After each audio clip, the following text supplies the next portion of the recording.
we finished the last 10 surahs of the Quran, as we had started off after Surah Al-Fatiha. We finished off the last 10 surahs of the Quran.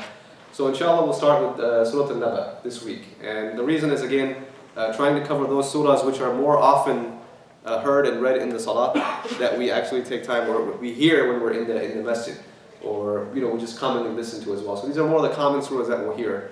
And I apologize, fellas. I initially had intended to have a lot more notes, a lot more information, but my computer decided to update itself like the last minute before I put the PowerPoint together. So whatever was able to quickly throw together, we did throw together. So forgive me for that, inshallah.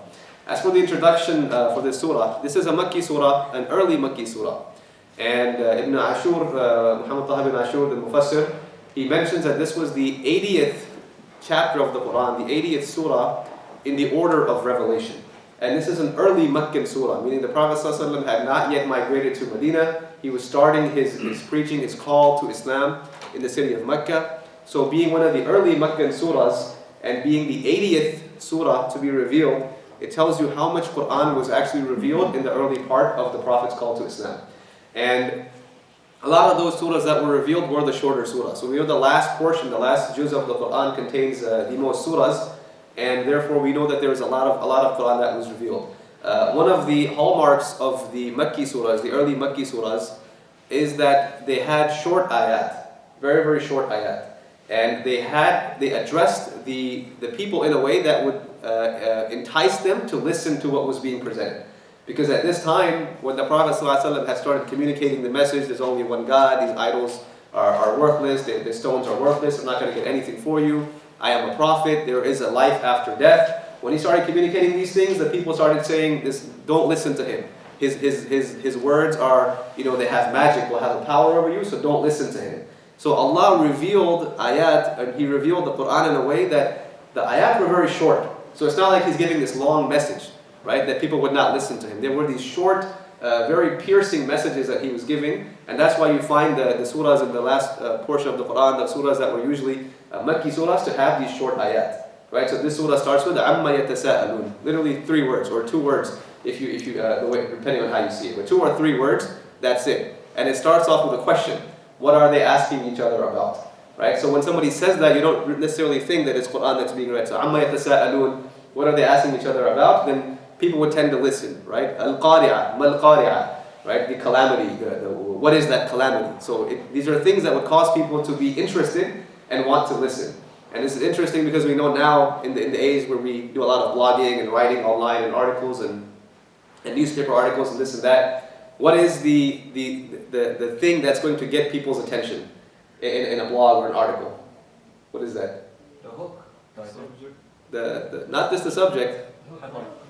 The what? Somebody said. Headline. The headline, right? That's the first thing you see. If the headline is not going to get your attention, you're not going to read the rest of the article, right? The article could be pages long. But the headline is what gets your attention. And so Allah subhanahu wa ta'ala knows as He created us, He knows how we're made. So if people don't want to listen to something, Allah knows how to get their attention, right? And the headlines of these surahs are so powerful, they're asking questions, right? And so, they make people want to be interested in what's going to be said. But that was just, it's one of the early Meccan surahs. A lot of Quran was sent down at that time. 2 of the names that are mentioned of the surah, Al-Naba, which means the news, and At-Tasa'ul, a lesser known name of the surah. At-Tasa'ul, also from the first verse, Yatasa'alun, meaning the asking of one another. That's what it's referring to, the asking of one another. And again, the names of the surahs or the chapters of the Quran are just there as a reference to refer to the entire surah, not necessarily talking about the entirety of the message that's contained in that surah.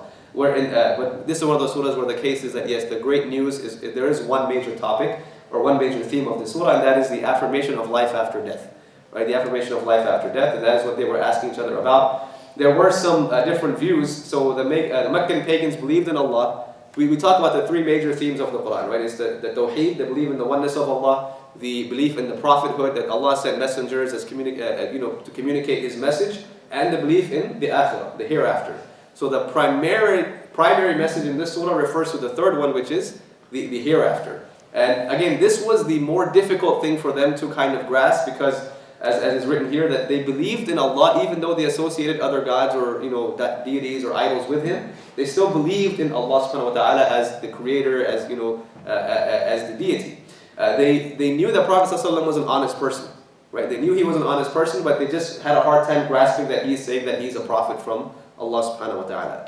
But when it came to the idea of the akhirah, or the hereafter, the life after death, this was something that, a lot of them were not believing in this. They thought this was something foolish, they thought this was something ridiculous, and they really didn't, this was a concept that was kind of, really, really far-fetched from their minds. So this is the major theme of this surah. And again, the reason why the importance of the hereafter is important is we have to understand, put this in context.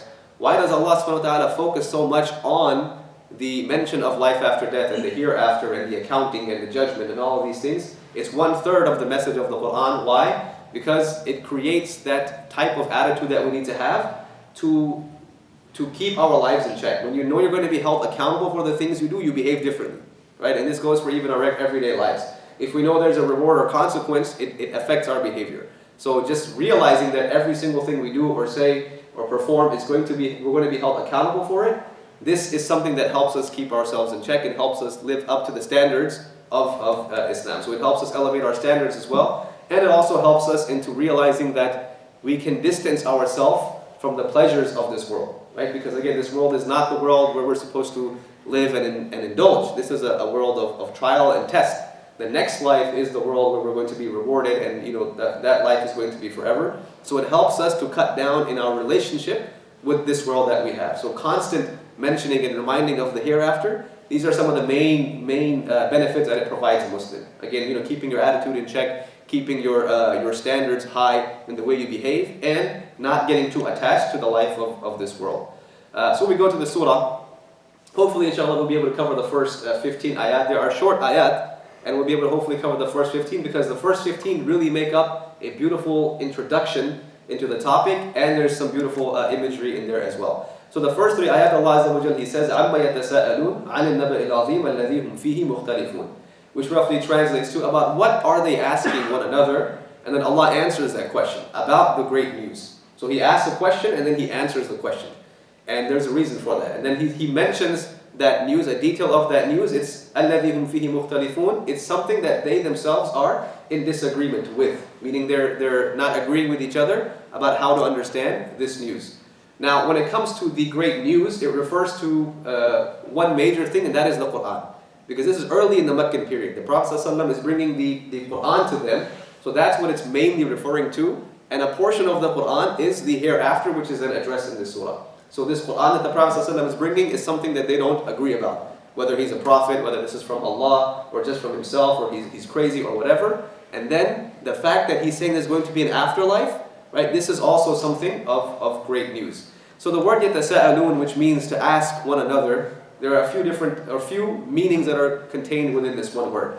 So it literally means asking one another, meaning people are, I'm asking this person, that person's asking me, did you hear about this? It's like, yeah, what's your opinion about it? What do you think? And literally asking one another. It also means asking one another over and over again. And that feeds into the third meaning, which is asking one another sarcastically. Asking each other sarcastically, almost to the point of making fun of the Prophet, or literally just making fun of the Prophet ﷺ, saying, can you believe this is what he's saying? Right? So they're almost asking each other in a way that is making fun of what the Prophet ﷺ is doing. And this is because, and this is interesting, this one word can contain these 3 meanings, because you had different types of people. The people that were rejecting the message of the Prophet ﷺ, some of them genuinely just didn't believe it, they just rejected it, but they weren't making fun of it. Some of them were genuinely wanting to know, so they were inquiring and asking a lot of people. And some, like the chiefs of Quraysh, were being sarcastic and just trying to poke fun and make fun of him. So the one meaning, the one word here, conveys all 3 different meanings, and it can refer to the 3 different types of people or the 3 different types of reactions that were present when the Prophet ﷺ was sharing this news. So Al-Naba al-Azim, that great news. What is that great news? Again, it's mainly that Allah is giving life to people after their death, and that they will be held accountable for the things that they did. This is a concept that did not exist, and we'll see some of the ayat that mention what their beliefs were concerning life in this world. Just as a point, there are 2 main words for the word news in Arabic, Naba and Khabar. Khabar also means news or information. Naba also means news and information. But Naba is something that is of great importance, meaning it has a huge weight to it. And also it's something through which, it's the kind of news through which certainty is established. If not certainty, then a very, very high probability of that thing being certain is established. That's called Naba. And Khabar is just any piece of information that you get. right? So the news in Arabic is called akhbar, not anba, right? So because they don't give you certainty, right? They just give you information. So their khabar just means information or news that comes to you, but naba means something that gives you certainty. It's telling you this is something that's going to be for sure. So this also feeds into what Allah subhanahu wa ta'ala is going to talk about. Some of the beliefs about the hereafter that the people held at that time that are mentioned in the Quran. So Allah Azza wa Jalla, He mentions, وَإِذَا قِيلَ إِنَّ وَعْدَ اللَّهِ حَقٌّ وَالسَّاعَةُ لَا رَيْبَ فِيهَا قُلْتُمْ مَا نَدْرِي مَا السَّاعَةُ إِنْ نَظُنُّ إِلَّا ظَنًّا وَمَا نَحْنُ بِمُسْتَيْقِنِينَ. Right, so Allah says, and when it is said to them, verily Allah's promise is the truth, and there is no doubt about the coming of the hour, meaning the last hour and the beginning of the hereafter. You said, the people that were giving this message, they said, we know not what is the hour. We don't get this. And we do not think it, but as a conjecture, meaning, the next part said, we have no firm convincing belief therein, meaning we're not certain. We're not certain this is going to happen. So this is one group of people who think, okay, maybe a possibility, it may not be a possibility, but we're not certain. But Allah subhanahu wa ta'ala mentions about them, وَبَدَا لَهُمْ سَيِّئَاتُ مَا عَمِلُوا وَحَاقَ بِهِمْ مَا كَانُوا بِهِ يَسْتَهْزِئُونَ. But the evil consequences of what they did will appear to them.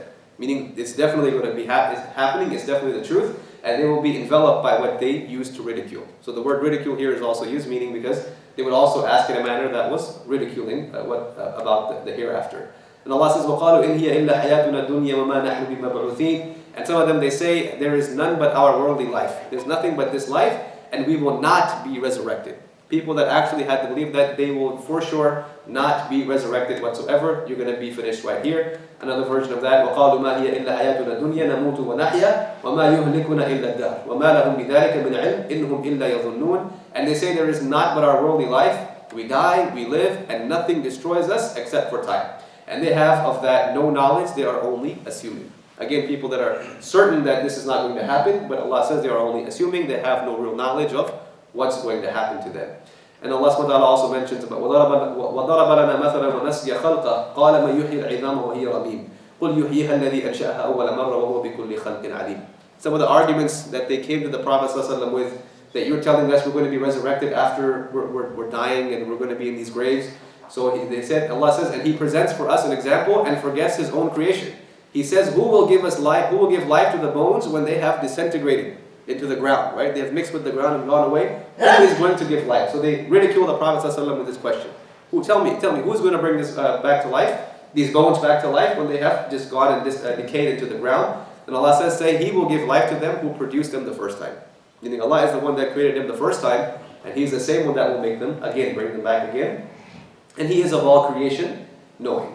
And also, يَقُولُونَ أَإِنَّا لَمَرْدُودُونَ فِي الْحَافِرَةِ إِذَا كُنَّا عِظَامًا نَخِرًا. They would say, will we indeed be returned to our former state of life, even if we should be decayed bones? So these are the kinds of arguments and beliefs that they had about the akhirah, or about the next life. So Allah says, this is what they are asking about, right? كَلَّا سَيَعْلَمُونَ ثُمَّ كَلَّا سَيَعْلَمُونَ. Then He says, indeed they are going to know. No, they are going to know, then no, they are going to know.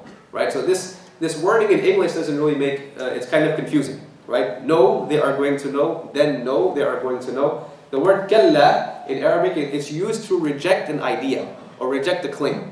So it's used as a refutation, meaning you are saying this, kalla, meaning that's not true whatsoever. That's false.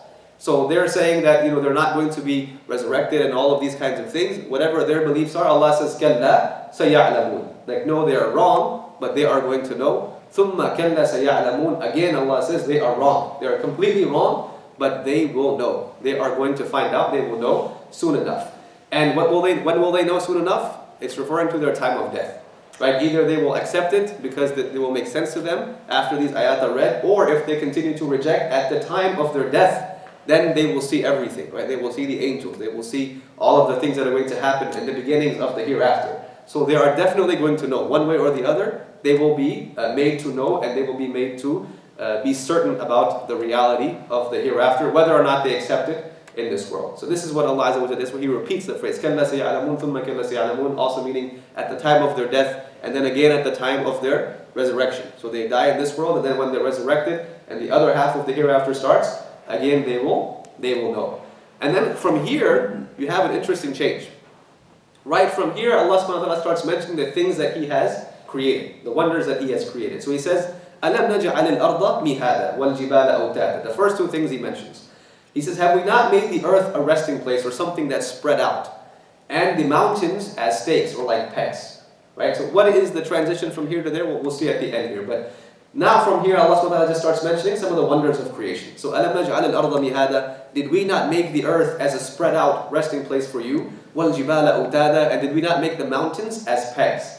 Mihad is literally something that's spread out like flat land. So what Allah is saying that, have I not made this earth inhabitable for you? Easy for you to live on, to go around, build your houses, make your buildings, have your farms and all these types of things. Have I not done this for you? وَالْجِبَالَ أَوْتَادًا, have I not made the mountains as pegs or like stakes in the earth? And literally referring to the word that's being used is like when you put a tent in the ground, and those pegs or stakes that you hit into the ground. That's what Allah is giving the likeness of the mountains to, right? And it's interesting because geologically, I guess if that's the right word, or geographically, I don't know which science, geography or geology, one of those, they study the earth. Geology, thank you for that. So we know that mountains actually have roots in the ground, right? They have roots in the ground. Again, could this have been known back then? Allahu A'lam. But Allah has created the mountains, so they actually have roots in the ground. And Allah mentions the wisdom of this, so that the earth, as it's made, to spin, it's not going to just go crazy and shake all over the place. Like basically, the mountains help to stabilize the earth in some way, right? That's what Allah subhanahu wa ta'ala is saying. He's made the mountains as stakes. And in another ayah in the Quran, and tamida bikum, so that the earth doesn't, continuously shake. Not talking about earthquakes, but just the fact that the earth is spinning, it's moving in its orbit, and to help this, the mountains have some type of part in this. But we know that now. But Allah is just telling them then, have we not made these mountains something amazing, like stakes in the ground? Now, why is Allah subhanahu wa ta'ala starting with mentioning the earth and the mountains? Again, the whole point is, He is saying you are denying the hereafter. They're denying the fact that once you're in the ground, you're going to be resurrected again.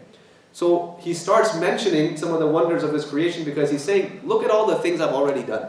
Look at all the things I've already done. And the list continues. We're going to see the rest of it. But He starts with the earth. Why? Because the earth is the place where our bodies go into, and the earth is the place where our bodies will come out from. So when He's talking about the hereafter and the wonders that He's created that to teach us about the hereafter and the possibility of the hereafter, He starts with the mention of the earth. That's where our bodies will go, and that's where we'll come out from. So He mentions the earth first, and then the jibala awtada as things that are upon this earth as well. And then He says وَخَلَقْنَاكُمْ أَزْوَاجًا. Then He talks about people. وَخَلَقْنَاكُمْ أَزْوَاجًا, and we created you in pairs. Zawj. And zawj, literally, we have words now in Arabic, we have zawj and zawja, right? Which is husband and wife. But the word zawj in Arabic refers to a pair, or both of them, right? So Allah mentions in the Quran, He talks about Adam and Eve and Hawa alayhi salam. He calls her his zawj without the tab al-buta, right? So the word zawj refers to both male and female, and it's used to refer to a pair. And Allah says, وَخَلَقْنَاكُمْ أَزْوَاجًا, and we created you in pairs. Now here's something else also happened, and I don't know if you guys picked it up. We talked about it when we talked about Surah Al-Fatiha. It's called the iltifat. So Allah is talking in the third person, referring to the people in the third person, right? What are they asking each other about? They are asking about the great news, that which they are in disagreement with, right? And then from here, here He switches to the first person. وَخَلَقْنَاكُمْ أَزْوَاجًا, and we created you in pairs, right? Did we not create the earth and so on and so on? But now you, so He's talking directly to them. And this is a change in speech. It just gives you a more sense of person, like a personal touch here. And for the Arabs, when you have that iltifat, that change in person from third to the first person, it's something that gets their attention, right? It's something that gets your attention. We may just pass over it, but in the Arabic, it's something that's used to grab your attention. So there's a change from the third person to the first person here. وَخَلَقْنَاكُمْ أَزْوَاجًا وَجَعَلْنَا نَوْمَكُمْ سُبَاتًا. So Allah is going from talking about the earth, from where we're going to go into and come out of, to the people that are going to go into the earth and come out of the earth, referring to us, the people that are going to be resurrected. I created you in pairs, and I made your sleep as a means of rest for you, something that you get a break from doing something else. And here, Allah subhanahu wa ta'ala, when He mentions the khalq, the creation, I created you in pairs, this shows the ability, the power of Allah subhanahu wa ta'ala, and the knowledge of Allah azza wa jalla, how He's able to create such wonderful things.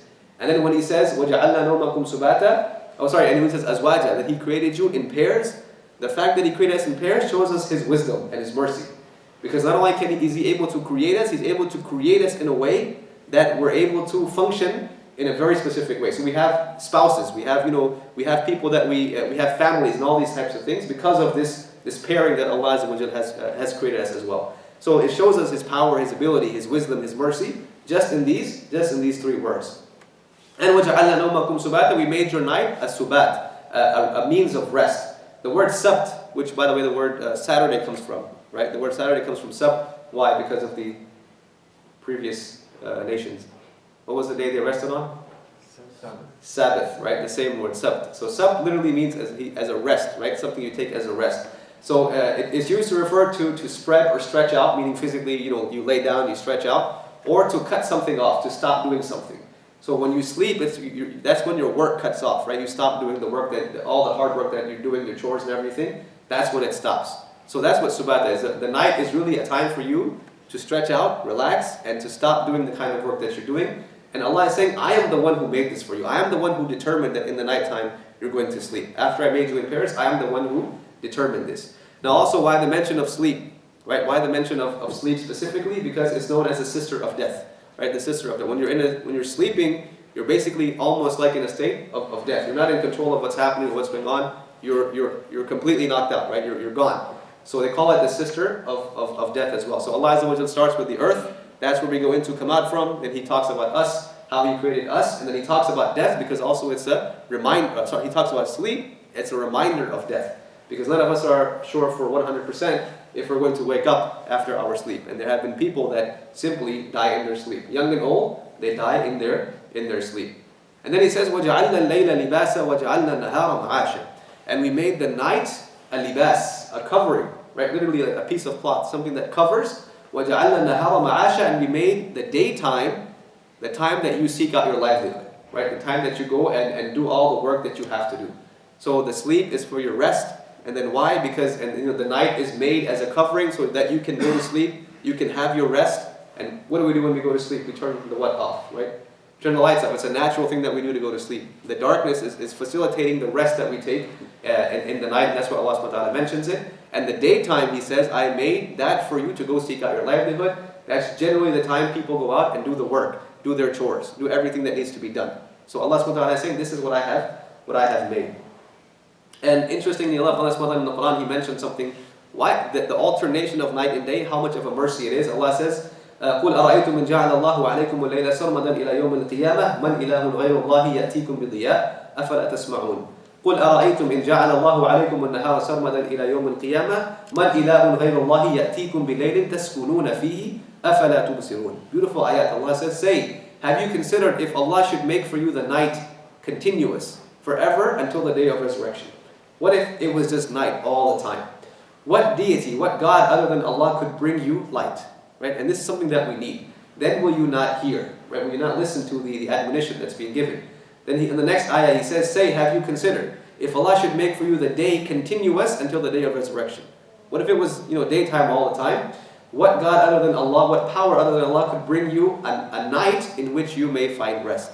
So He mentions this again in the Quran, the purpose of the night, which you may find rest. Then will you not see? Will you not be able to see through or see what messages are being conveyed to you? So the alternation of night and day is a huge mercy from Allah subhanahu wa ta'ala, and He mentions this. This is how I made it. So we didn't decide as humans we're going to work in the daytime and we're going to sleep in the nighttime as the general rule, right? This is just how Allah subhanahu wa ta'ala created us, and naturally we follow this pattern. And again, after mentioning sleep, night is mentioned because that's the time of rest, and obvious reasons when you mention night, Allah Azza wa Jalla mentions the daytime. Now when He mentions the daytime, then now this is the time where you can see things like, a little bit more. You have the sun that's really bright. And so He mentions, وَبَنَيْنَا فَوْقَكُمْ سَبْعًا شِدَادًا. And we have constructed above you 7 strong. Now the word heavens is in parentheses because Allah doesn't say what He has constructed above you. He says, and we have constructed above you 7 things, 7, something that's the number 7, and they're very, very strong. So we used to refer to this as the sab'a samawat, the concept of the 7 heavens or skies that we have, meaning the 7 layers that of the sky that Allah Azza wa Jalla has created that exist before the throne of Allah subhanahu wa ta'ala, which is the highest point of creation. And the Prophet ﷺ, the teachings that he taught us basically tell us that whatever we can see, all the stars, all the planets, everything that we can actually see, this is a sama ad-dunya, this is only the first sky. Right? So we can't see even the second sky. There's a barrier and then the second one starts. And this is when the Prophet went through the Mi'raj, he went through these different barriers, the night journey and the ascension that he made. But these 7 strong, they're used to refer to as these 7 heavens that exist. But at the time of the Arabs, again, since Allah Azza wa Jalla is talking about things that you can look at and gauge the wonder of the creation of Allah subhanahu wa ta'ala. The Mufassirin, the early Mufassirin, they talk about the 7 major planets that the Arabs were aware of and they knew of. And they kind of looked at for, to find their ways, right? وَبِالنَّجْمِ هُمْ يَهْتَدُونَ, Allah says, and by the stars they find their ways, they navigate.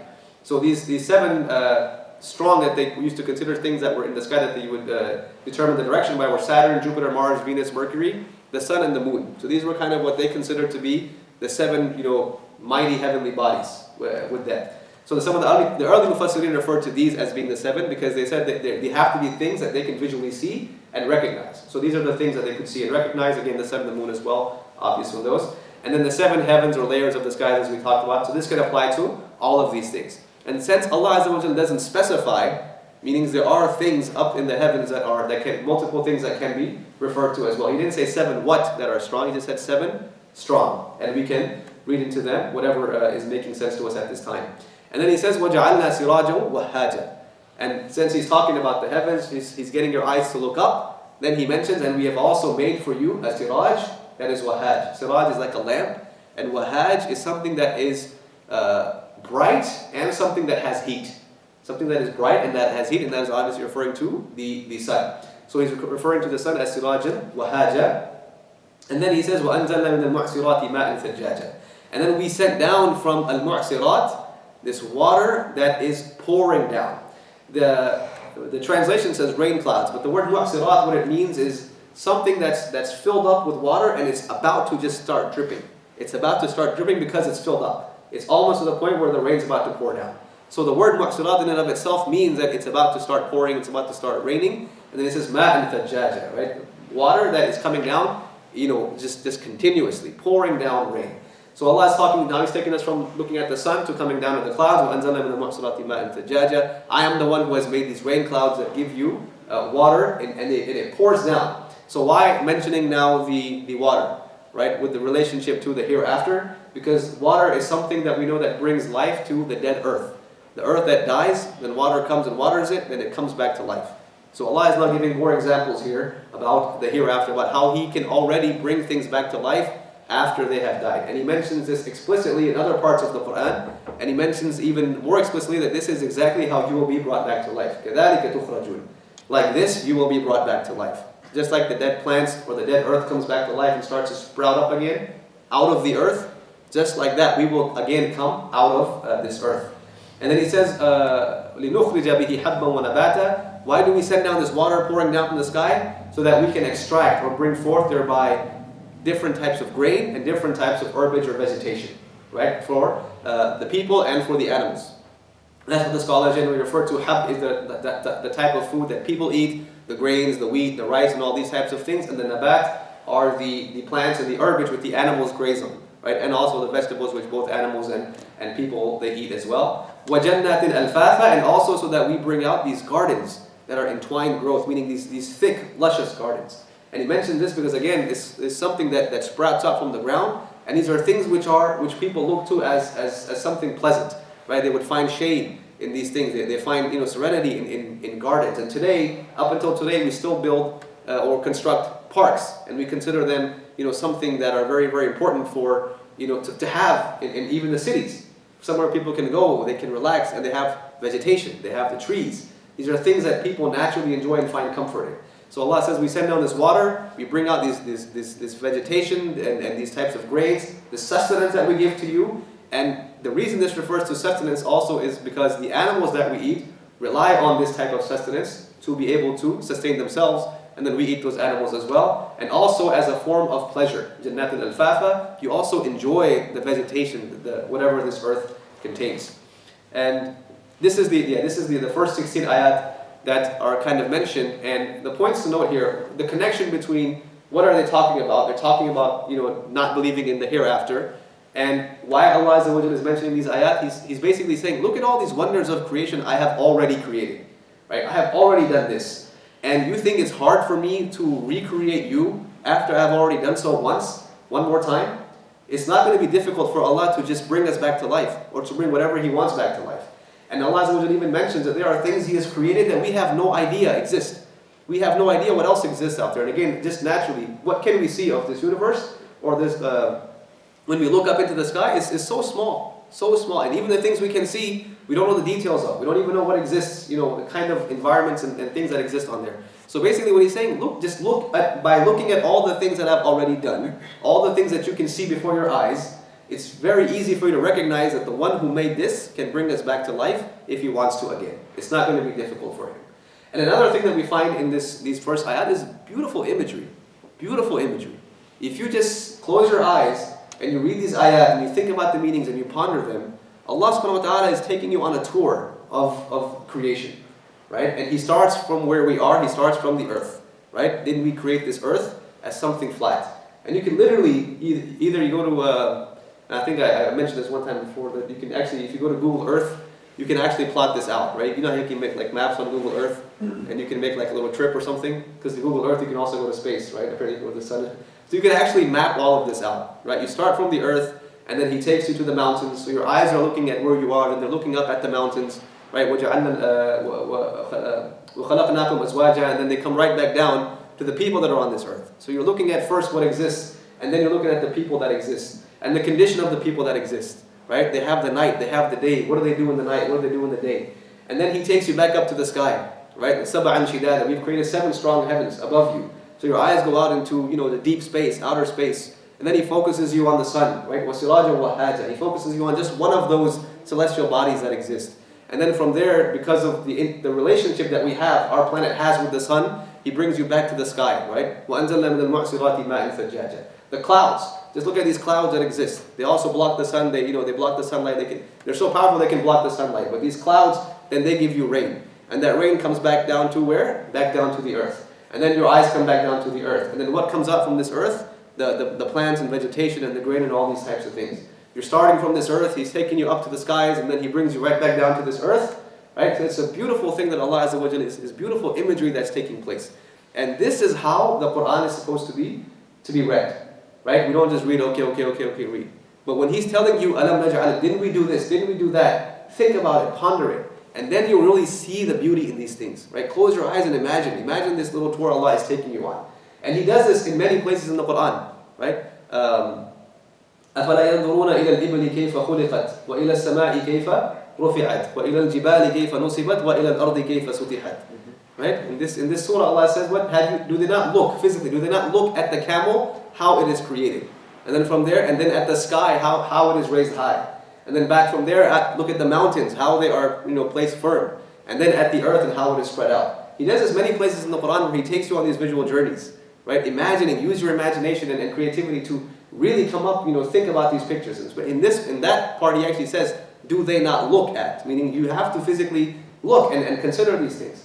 So when you consider it this way, you really will understand the wonder of the creation of Allah subhanahu wa ta'ala when you consciously put this in your mind and you use that imagery that Allah has given you. And there has to be a reason, a wisdom, a divine wisdom in the order in which He placed these things.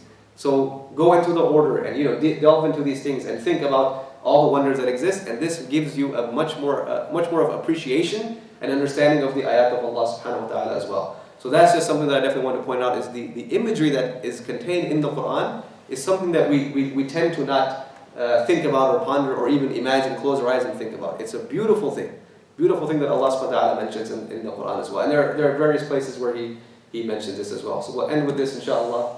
If there are any questions or points of discussion, inshallah, we'll take them. Yes, what do they have, sir? A question about the word sab'a and its use in the Quran. I read that book by Maurice Bukai, the Bible, the Quran, and Science, many years ago, like 30 years ago. And I still remember how he said that the word 7 in Arabic sometimes means like it's a plural, like multiple, not just absolute 7. Yeah. So I don't know if you have.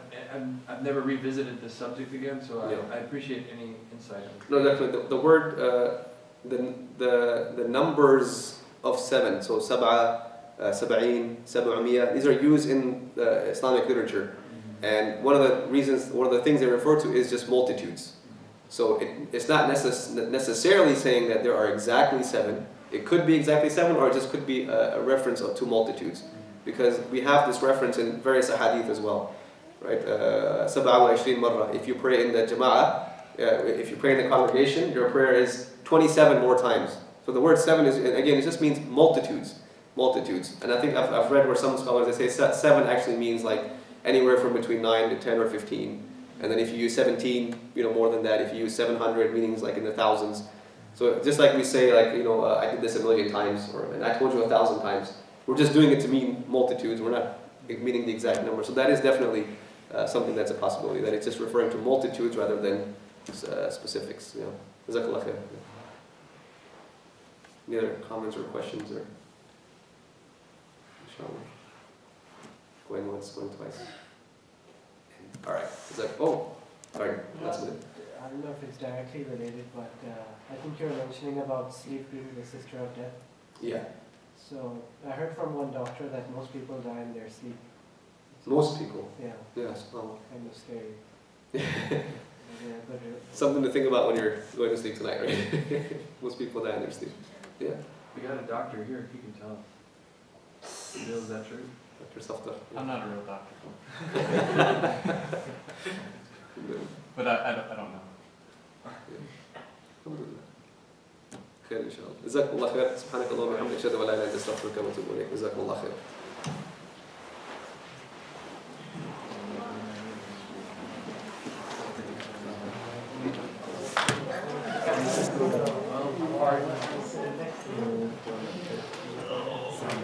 Well,